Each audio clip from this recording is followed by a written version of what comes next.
জন্ম নিয়ন্ত্রণের নিয়ম কি? যদি মা সন্তান নিতে অক্ষম হন তাহলে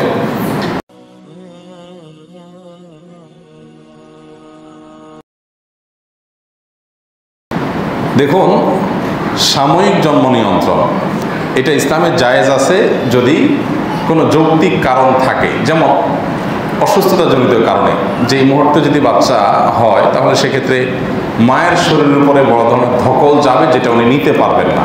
অনেক মা সন্তান গর্ভে থাকাকালীন সময় মুমূর্ষ হয়ে যান, তার বড় ধরনের রিস্ক থাকে। তো এরকম যদি হয় তাহলে সেক্ষেত্রে জন্ম নিয়ন্ত্রণ তিনি করতে পারবেন, বা এই মুহূর্তে তার জন্য সমস্যা, হয়তো 1 বছর 2 বছর বিরতিতে দিতে পারবেন। একটা বাচ্চা এখন আছে, তারা এমন জায়গায় থাকেন সেখানে আরেকটা বাচ্চা হয়ে গেলে পাশাপাশি 2টা বাচ্চাকে একসাথে রাখতে অসুবিধা হবে, রাখার লোক নাই। এরকম যৌক্তিক কারণে জন্ম নিয়ন্ত্রণ করা জায়েজ আছে।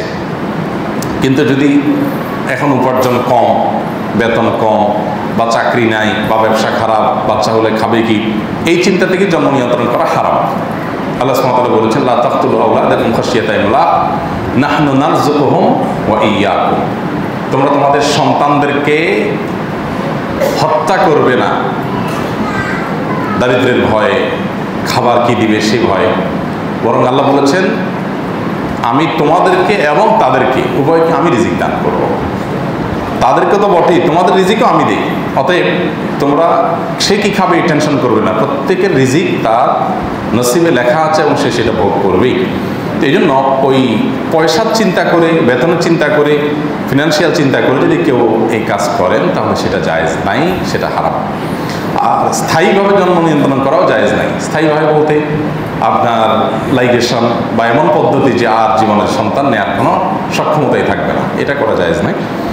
সাময়িক জন্মবিরতি যেটা, সেটা 2-5 বছর হতে পারে, 10 বছর হতে পারে, আরও লম্বা সময় হতে পারে, কিন্তু স্থায়ীভাবে না। সন্তান গর্ভে থাকাকালীন অবস্থায় ওই রমজান মাসে 30টা রোজা রাখতে পারি নাই, এখন রাখাও সম্ভব হচ্ছে না, কি করব?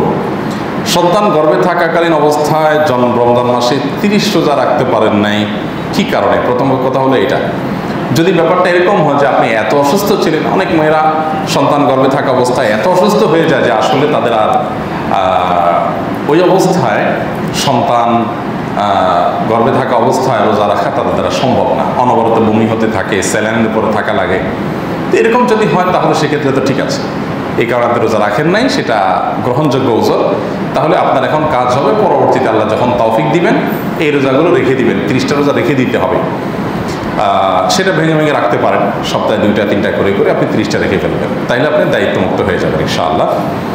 আর যদি ঠুনকো অজুহাতে, অনেকে আছে গর্ভে সন্তান আছে, এখন রোজা রাখতে গেলে সন্তানের কষ্ট হবে, আমার কষ্ট হবে, এই ঠুনকো অজুহাতে রোজা রাখেন না, তাহলে সেক্ষেত্রে এটা গুনাহ। এক্ষেত্রে আপনার